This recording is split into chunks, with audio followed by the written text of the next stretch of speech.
che ci unisce in Cristo Gesù,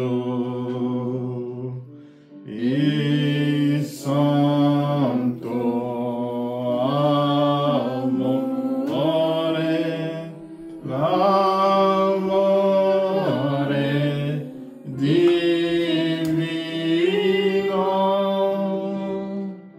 che versa lo Spirito in noi. Ben presto dobbiamo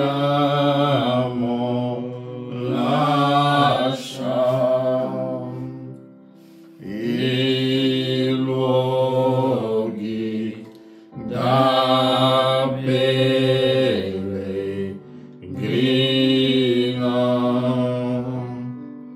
ci ritroveremo lassù col Signore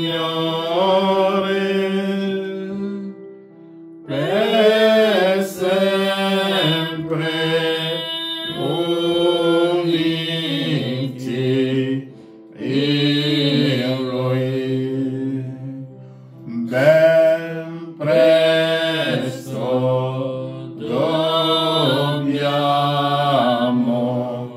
lasciare i luoghi da pellegrino, ci ritroveremo lassù col Signore per sempre uniti in Lui. Prendiamo nel libro di Ecclesiaste, capitolo 3, dal primo versetto leggeremo.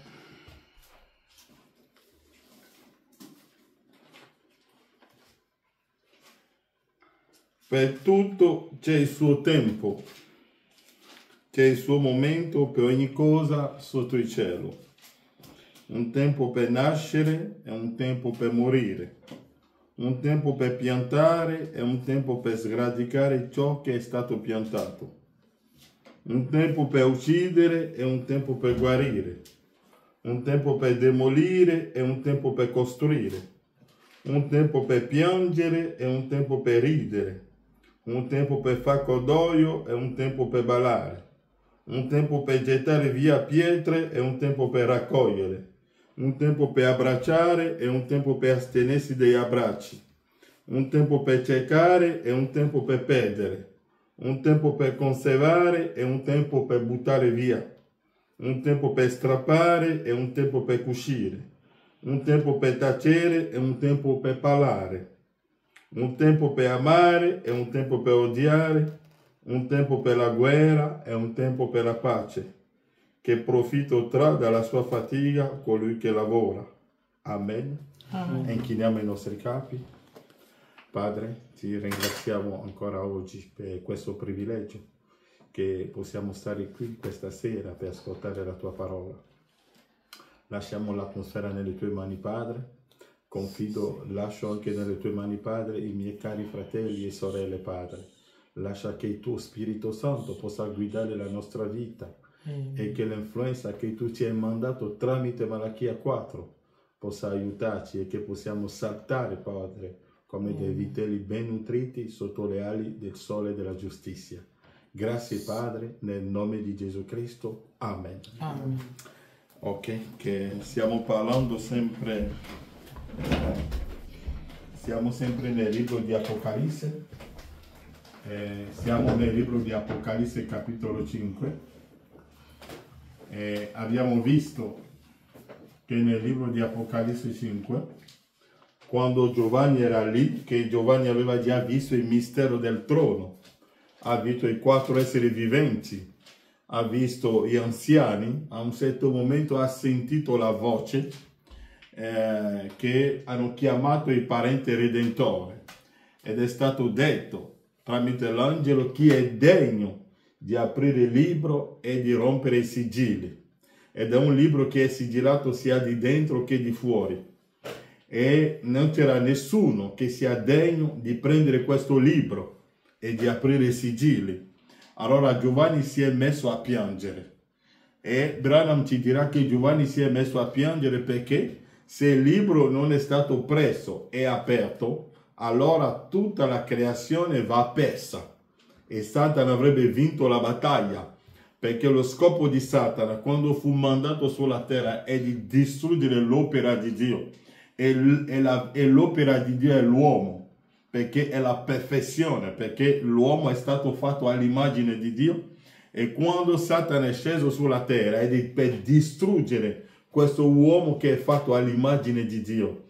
Ma quando Adamo era caduto, il libro della vita dell'agnello, il libro, la sua teofania, non è mai passato nelle mani di Satana. Satana non poteva manipolare la teofania, Dio si è tenuto questa parte del libro, e l'uomo è andato perso, andando vagabondando per la terra, e Adamo sapeva che lui veniva da qualche parte, anche se non riusciva a ritrovare la via per ritornare, sapeva che lui era potente, era Dio una volta, comandava tutta la terra e aveva tutta l'autorità, aveva la potenza. Anzi, William Branham dirà che l'uomo è onnipotente come Dio è onnipotente.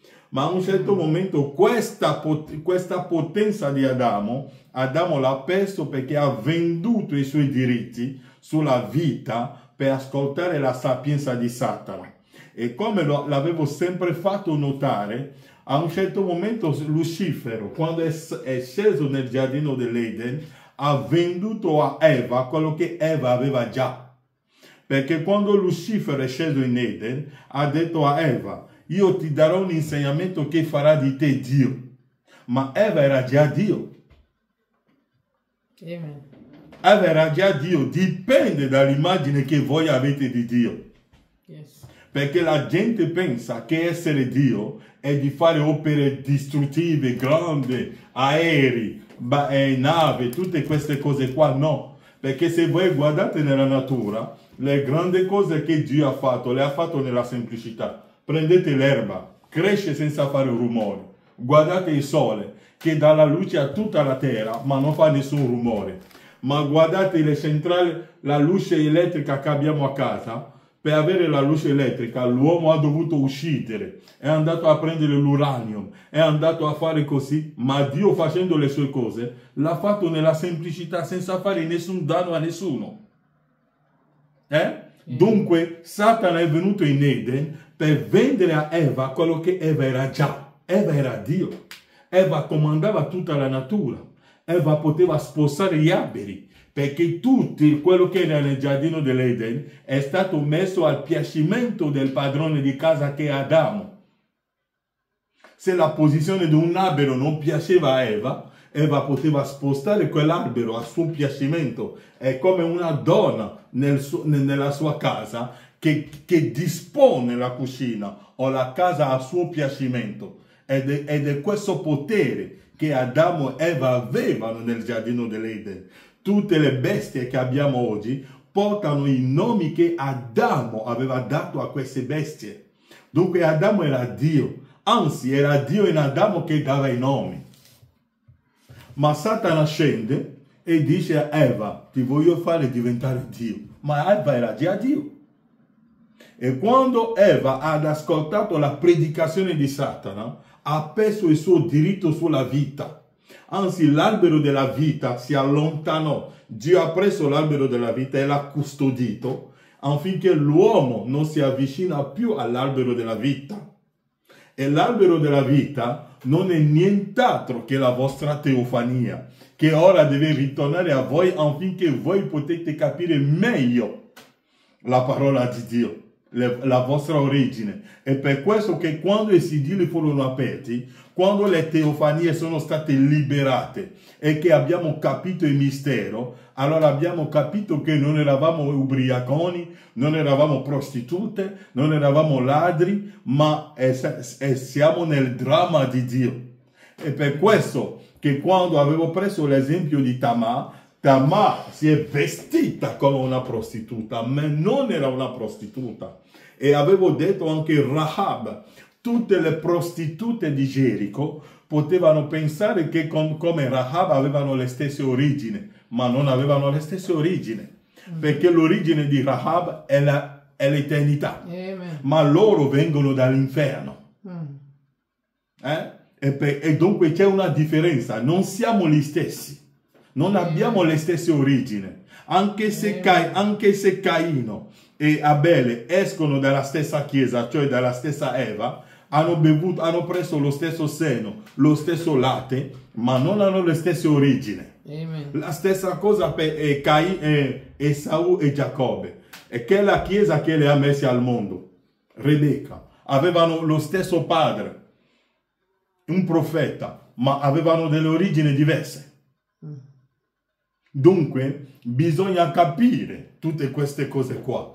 Dunque, allora quando Adamo era caduto in Eden, allora Satana pensava che tutto era perso, ma Satana non sapeva che prima della fondazione del mondo Adamo e tutta la razza di Adamo che siamo, prima di scendere sulla terra per fare questa dramma, parte del dramma, avevamo chiesto delle garanzie. Che cosa prova che tu scenderai per portare l'agnello? Vi ricordate della storia di Tamar? Perché Tamar aveva detto, che cosa prova che tu mi darai questo agnello? Perché Giuda aveva promesso un agnello a Tamar. E notate che Giuda non è nient'altro che il re. Il re aveva promesso a Tamar, lascia che io vado da te e io ti darò un agnello.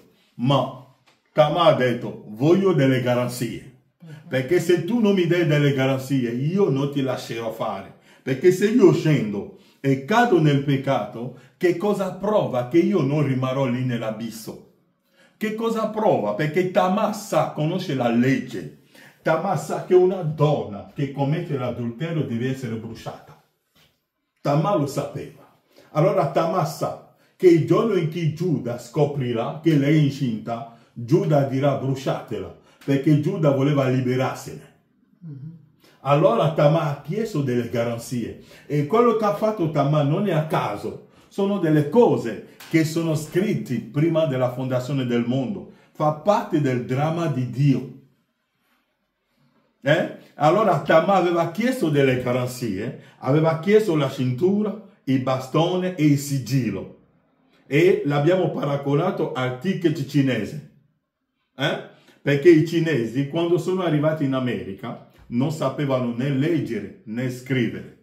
Allora facevano la biancheria, lavavano la biancheria, i vestiti. Allora quando la gente portava i vestiti ai cinesi, allora i cinesi prendono una carta, lo strappano in un certo modo, ti danno la metà e la metà se la tengono.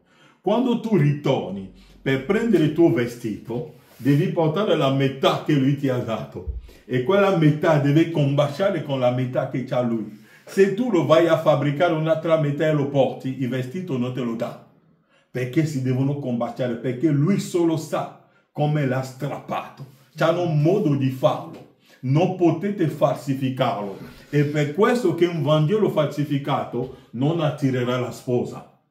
Amen. Un cristianesimo falsificato non attirerà la sposa. La donna samaritana, a suo tempo c'erano tante chiese.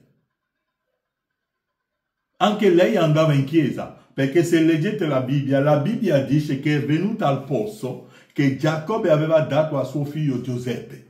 Dunque è venuto per attingere l'acqua. Sappiamo che l'acqua significa la parola. E la donna samaritana ha detto a Gesù, sei più grande del nostro papà Giacobbe, che ha bevuto di quest'acqua. Cioè, questa è la dottrina di Giacobbe. E anche i suoi figli hanno creduto la stessa dottrina. E tu mi vuoi dire che quest'acqua qui, cioè questa dottrina, non vale più? E Gesù gli dice, io sono l'acqua della vita. E la donna gli dice, dammi di quest'acqua. Dunque Gesù ha cancellato la dottrina di Giacobbe, ha cancellato l'acqua di Giacobbe, perché in quest'acqua di Giacobbe c'erano già i vermi, non danno più la vita. Ma la donna samaritana veniva in chiesa, ascoltava la parola come tutti. Anzi, è venuta a mezzogiorno, mentre tutti gli altri sono già andati via per ascoltare la parola. E Gesù gli ha detto, no, quest'acqua non vale più. Devi dimenticare quest'acqua, ora ti darò la vera acqua. Ma c'è qualcosa che la donna samaritana ha, che oggi tanti non hanno. La donna conosceva le caratteristiche del Messia. Una cosa è di andare in chiesa, una cosa è di essere un buon fratello, una cosa è di essere una buona sorella, una cosa è di sapere leggere gli opuscoli, di fare tante campagne di evangelizzazione, di portare milioni di persone, ma una cosa è di conoscere il nocciolo della parola di Dio. Perché Caiafa, se prendiamo la Bibbia, Nicodemo, se prendiamo la Bibbia, ne sanno più della donna samaritana. Gli diranno quello che è scritto in Genesi fino nel libro di Malachia. Ma la donna samaritana aveva una caratteristica che loro non hanno. Lei conosceva le caratteristiche del Messia. E quando Gesù è andato in quella chiesa lì, per chiudere quella chiesa. Perché ricordatevi, quando Gesù arrivava a un posto, quando usciva da lì, quel luogo è morto. Non esisteva più. Quando Gesù è andato alla piscina di Betesda, quando quell'uomo era seduto lì, la Bibbia dice che un angelo scendeva sempre in quella piscina per muovere l'acqua. E chi entrava per primo era guarito. Un giorno Gesù, sapete che l'angelo che scendeva nella piscina non è nient'altro che Geova stesso. Allora un giorno Geova stesso, che scendeva nella piscina come un angelo, è diventata carne. È nato in una vergine, è diventata carne, è andato a visitare quella piscina. Quando è entrato nella piscina di Betesda e ha pregato per quell'uomo, ha detto alzati, prendi il tuo letto e vai via. Da quel giorno in poi l'angelo non è più sceso, perché l'angelo che scendeva nell'acqua è diventato un uomo. E se voi volete avere la guarigione dovete credere in quell'uomo là, perché ha cambiato forma. La piscina di Betesda. E per arrivare alla piscina di Betesda, l'avevo già predicato, ci sono 5 porte per entrare dentro. Mi sembra che l'avevo già predicato. Allora Gesù ha detto alla donna, quando Gesù è arrivato a quel posto, ha detto alla donna, questa acqua qui, questa dottrina qui, questo insegnamento qui non funziona più, dimenticalo. E per questo che oggi, quando vedo dei fratelli che gridano battesimo dello Spirito Santo, vado a pregare sopra le montagne per avere lo Spirito Santo, ma hanno raccontato che un fratello è andato a pregare sulle montagne e ha visto un serpente e è fuggito. Chi vi ha detto di andare sopra le montagne per pregare? Vado a cercare lo Spirito Santo. Dopo l'apertura dei sigilli, che cos'è lo Spirito Santo? William Branham ci dirà che dopo l'apertura dei sigilli, lo Spirito Santo è quando voi avete una comprensione chiara della parola. Dunque, Gesù è arrivato a quel posto, ha chiuso il posto, ha detto alla donna, ha cominciato a parlare con la donna e la donna ha fatto, vedo che tu sei un profeta e io so che il Messia verrà e farà. Dunque la donna sapeva le caratteristiche del Messia. E quando l'ha detto Gesù non si è più nascosto, ha detto lo sono io che ti parlo. Che cosa ha fatto quella donna? È andato in Samaria, ha portato tutta la gente di Samaria a quel posto nella vecchia chiesa e Gesù le ha insegnati tutta. Gesù non ha più fatto il segno di discernimento davanti a quel popolo, ma l'ha fatto solo davanti alla donna samaritana. Solo. Ma oggi tutti noi vogliamo vedere prima di credere. No, Loro hanno creduto sulla testimonianza della donna samaritana. Punto e basta. Dio lavora per rappresentazione. E loro, tutto loro hanno creduto in Gesù. E Gesù, lasciando quel posto, questa acqua qui non è più da bere. Sto predicando spiritualmente, so che mi capite. Questa acqua qui è piena di vermi, è una cisterna piena di vermi. E è stato lasciato perché c'è un'altra acqua, è l'acqua della vita, che è diventato un uomo. E quando voi prendete quest'acqua, Gesù ha detto alla donna samaritana: se tu bevi quest'acqua che io ti do, egli sgoccherà in te. Non si asciugherà più, non si fermerà più, perché è un'acqua eterna, è una rivelazione eterna. Dunque è così che siamo andati avanti e abbiamo attraversato tutto questo fino ad arrivare a Giovanni, che Giovanni era sull'isola di Patmos. Poi siamo arrivati in Apocalisse capitolo 5, dove il parente redentore è stato chiamato. E quando il parente redentore è stato chiamato, l'anziano ha detto no, il leone della tribù di Giuda ha vinto per prendere il libro e aprire i sigilli. E Giovanni si è girato, invece di vedere un leone, ha visto un agnello. E abbiamo detto tante volte, come Branham l'ha spiegato, Branham ha detto: Dio grande ma nella semplicità. È come oggi tutti noi ci aspettiamo a vedere un Gesù venire su un cavallo bianco e la gente l'aspetta. Ma quel cavallo, Branham ci ha detto, quando abbiamo iniziato questo insegnamento, che Apocalisse è un libro di simbolo. Dunque non vi aspettate un cavallo naturale, non vi aspettate un uomo che verrà con un vestito bianco. Non vi aspettate niente di tutto questo, perché Paolo già ci aveva avvertito nel libro dei Tessalonicesi. L'abbiamo letto tante volte, che quando egli verrà per essere giudice, egli sarà visto nei santi e onorato nei fratelli. Dunque non aspettate un uomo singolo, perché quando un grano è seminato singolo, quando cresce non rimane più solo, ne vengono tanti, non è così? È quello che Dio ha fatto, ha preso il suo figlio, l'ha seminato e ne ha avuto tanti. Dunque il giudizio è in corso tramite sempre Gesù, che siamo anche noi, perché la Bibbia dice che la famiglia in cielo e sulla terra si chiama Gesù.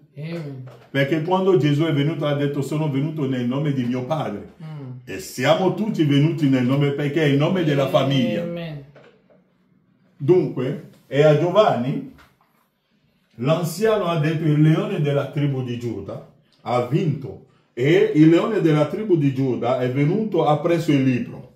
Quando ha preso il libro, Giovanni ci ha dato la descrizione di quell'agnello. Aveva 7 corna, 7 occhi. Ha dato le caratteristiche. Sappiamo che le corna per un agnello, per un toro, gli serve per difendersi. Per proteggersi contro le avversità che vengono. 7 occhi. Gli occhi che cosa sono? Per vedere. E Branham ci dirà che le 7 corna sono i 7 messaggeri che sono mandati sulla terra per proteggere il diritto di Dio sulla terra. Sappiamo che il diritto di Dio sulla terra non è nient'altro che la sposa. Non è nient'altro che i suoi figli. I figli di Dio sono protetti da Dio stesso. Dio protegge i suoi figli. Dio manda i suoi profeti per proteggere i suoi figli, per custodire i suoi figli. Paolo è stato mandato per proteggere il diritto di Dio nel suo tempo. E il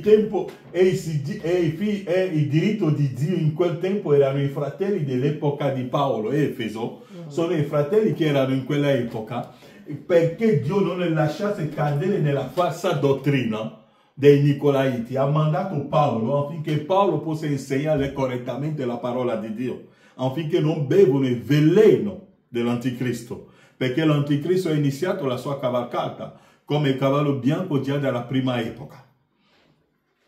E allora abbiamo visto che quando l'agnello ha preso il libro, ha cominciato a aprire i sigilli.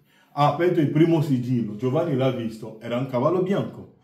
Ora, quando i sigilli furono aperti nella prima epoca, erano i simboli, ma quei simboli devono essere rivelati al tempo della fine. Amen. Ok? E allora abbiamo visto l'altra volta, perché lui ha cambiato forma, perché il discorso oggi è che lui ha cambiato forma.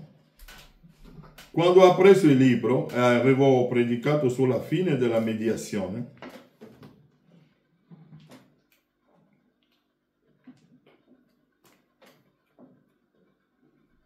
e abbiamo letto, mi fermerò poco perché oggi no, il primo sigillo. Quando lui ha preso il libro, ha cambiato forma, perché abbiamo letto Ecclesiaste che dice c'è un tempo per ogni cosa. C'è il tempo in cui lui deve essere là per fare la mediazione. C'è il tempo che lui è stato un agnello. C'è il tempo in cui lui è stato il figlio dell'uomo. C'è il tempo in cui lui è stato figlio di Dio. C'è il tempo in cui lui è stato figlio di Davide. E c'è il tempo perché ogni volta lui cambia. Quando la dispensazione cambia, lui cambia anche il titolo. E Branham ha detto nell'opuscolo, l'Iddio potente svelato davanti a noi, che tutte queste cose qua noi lo dobbiamo capire. Dobbiamo capire questi termini che sono scritti nella Bibbia. Ora, quando lui ha preso il libro, che cosa è diventato? È ancora agnello, perché per prendere il libro ha lasciato il trono del Padre, ha lasciato il trono della grazia per venire a prendere il libro. E quando l'anziano l'ha chiamato, l'anziano non l'ha chiamato agnello, ma l'ha chiamato come il leone. E andate a mettere il vostro dito nella bocca di un leone. Una volta i soldati romani potevano insultarlo. Una volta i soldati romani potevano spuntare su di lui. Una volta i soldati romani potevano spaccargli la testa. Ma oggi, fatelo. Non vi sarà perdonato né oggi né mai. Perché lui ha detto, Padre, perdonale, perché non sanno quello che stanno facendo. Ma oggi non è più perdonato. È finita l'epoca. E lì è rimasto sul trono. La gente pensa che lì deve rimanere. Anche se voi prendete la Bibbia nell'arca di Noè, c'è un tempo in cui non potete più entrare nell'arca, anche se la porta è aperta. La porta era aperta, ma chi non è predestinato non entrerà. Qualcosa ti spingerà fuori. Tu non andrai. Dio ha chiuso la porta. Dio ha chiuso la porta a lui stesso. E ci sono delle persone non capiranno mai il piano di Dio. Non lo vedranno, saranno solo membri di chiesa, con opuscolo in mano. Membri di chiesa. Leggiamo, avevo letto qua l'altra volta, nel primo sigillo, paragrafo 51. Ora, i misteri del libro sono rivelati quando i sigilli vengono spessati. E quando i sigilli sono completamente spessati, il tempo della redenzione è passato. Quando i sigilli sono completamente spessati, il tempo della redenzione è passato. Poiché l'agnello lasciò il banco di intercessione per venire fuori e prendere i suoi diritti. Quando l'agnello lascia il trono di intercessione per venire a prendere il libro per i suoi diritti, il tempo della mediazione è finita. Egli era un mediatore in quel frattempo, ma quando avviene la vera rivelazione sui sigilli, man mano che essi cominciano a spessarsi, l'agnello si va avanti dal santuario, cioè secondo la parola. Noi questo l'abbiamo letto l'altra sera. Egli venne fuori da lì in mezzo e prese il libro. Così egli non era più mediatore, poiché essi lo chiamarono perfino leone. E quello è il re, e allora egli non è più un mediatore. Dunque, quando egli prende il libro, la mediazione è finita. Noi sappiamo che il libro sia stato preso. Il libro è stato rivelato. I sigilli sono rivelati. E i sigilli sono rivelati affinché i diritti di Dio siano rivelati sulla terra. E se voi non eravate nel libro non sarete manco salvati, perché non eravate nella mente di Dio. Mi dirà, ma fratello Frank, io non ero nato, Dio non ha bisogno di aspettare. Allo stesso modo in cui non mi ha aspettato prima che Gesù morisse alla croce, non ha bisogno che io nascesse prima di farlo. Altrimenti Dio deve aspettare che tutti noi nascessimo sulla terra prima che Gesù muore. Ma abbiamo capito che Dio lavora per rappresentazione. Dio ha sempre fatto le cose per rappresentazione. Come lo dicevamo, nel calcio 11 persone vanno a giocare su un campo e quando giocano a 11 tutta la nazione si identifica. 11 persone giocano per vincere la Coppa e dicono l'Italia ha vinto, la Germania ha vinto, la Francia ha vinto, il Giappone ha vinto. Perché? 11 persone. O vedete uno che fa la boss, come si chiama? Va sul campo, vince il titolo e dicono l'Italia ha vinto. Ma è una sola persona che è andato, ha preso lui tutti i colpi. E questo mistero è un grande mistero che anche Satana capisce, ma i fratelli sono imbrogliati. E l'avevo presentato una volta tra Davide e Golia. Perché Golia è venuto e ha detto non combatteremo tutti. Mandate uno e noi pure manderemo uno. Chi vince diventa padrone. Hanno mandato il loro campione e anche noi abbiamo mandato il nostro campione. Hanno mandato Golia e noi abbiamo mandato Davide. Chi ha vinto prende il territorio dell'altro. Nell'opuscolo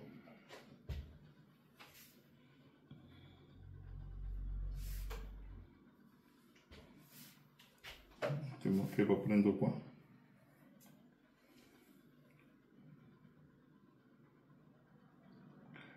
Nell'opuscolo Apocalisse capitolo 5.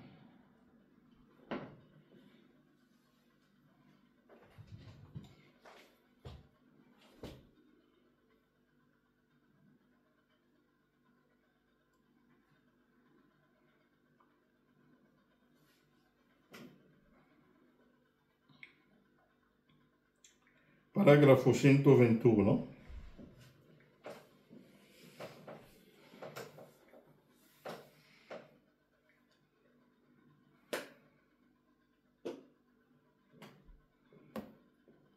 Pensavo che l'avevo preso.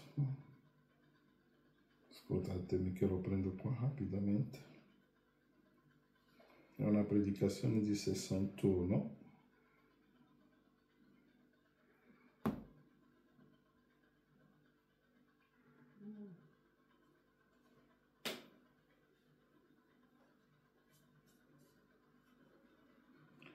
Di giugno 61. Scusatemi che ero Apocalisse capitolo 5 seconda parte, paragrafo 129, scusatemi.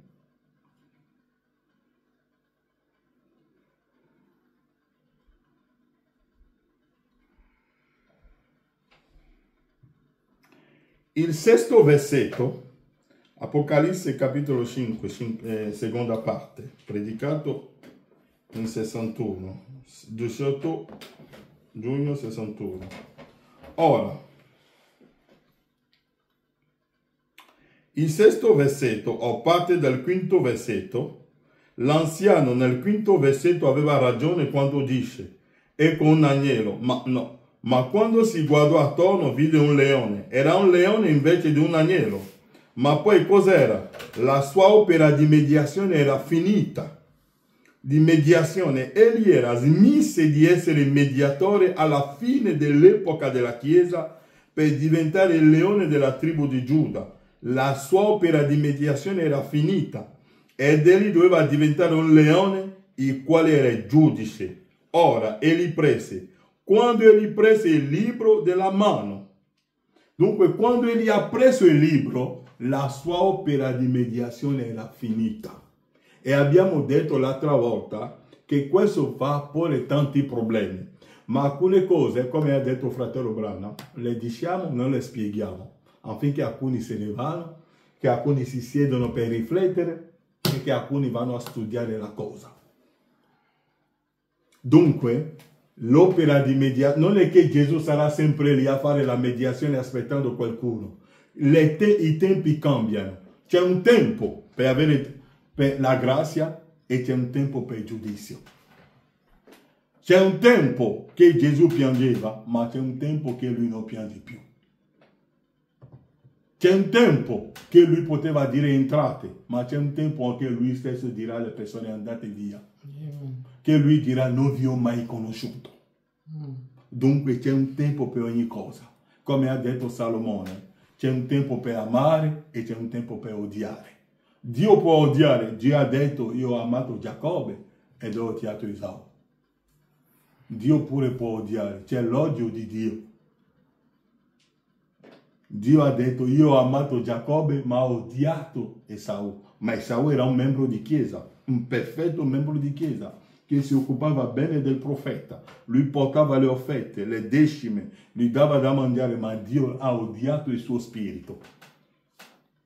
Perché è uno spirito chiesiastico, è uno spirito che non ama la rivelazione, non era lo spirito che aveva la donna samaritana, che cercava le profondità della divinità. Perché i figli di Dio cercano la profondità della divinità, come ha detto Paolo, che noi lo conosceremo nella lunghezza, nella larghezza e nella profondità. Che Dio vi benedica. Amen. Inchiniamo i nostri capi. Padre Celeste, per noi è sempre una gioia ascoltare la tua parola. I giorni sono ancora dinanzi a noi, Padre. Se c'è un domani, saremo qui, ti ascolteremo, canteremo e gioiremo nella tua presenza. Ancora una volta, Padre, lascio nelle tue mani i miei fratelli. Possa tu benedirli, Padre, nel nome di Gesù Cristo. Amen. Amen.